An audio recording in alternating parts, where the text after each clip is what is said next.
নমস্কাৰ ২০২৫ চনৰ মোৰ প্ৰথমটো মিনি ভ্লগলৈ আপোনালোক সকলোকে স্বাগতম। সেইদিনা আছিলে 13 জানুৱাৰী। আমি সকলোৰে আশাৰে বাট চোৱা এটা সপোনৰ দিন।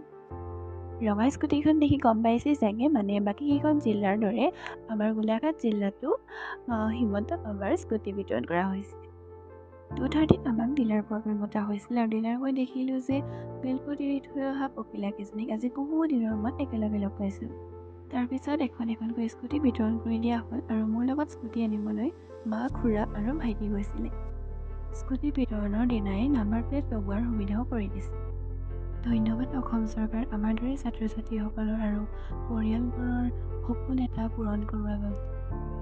স্কুটিখন খুৰাই ঘৰলৈ বুলি নিলে আৰু আমি তলতে অলপ কিবা কিবি বজাৰ কৰি ল'লোঁ। আৰু এয়া দেখিছেনে আমাৰ বেটাৰ ফূৰ্তি।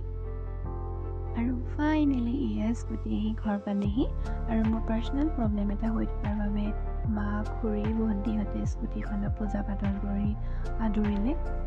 আৰু ধন্যবাদ ভগৱানক মোৰ মা আৰু পৰিয়ালক এই উপহাৰটো দিয়াৰ সুযোগখন দিয়াৰ বাবে। আৰু দেউতা য'তেই আছে তাৰ পৰাই যেন এই মুহূৰ্তটো চাই সুখী হওক। আজিলৈ ইমানেই আছিল। Bye bye.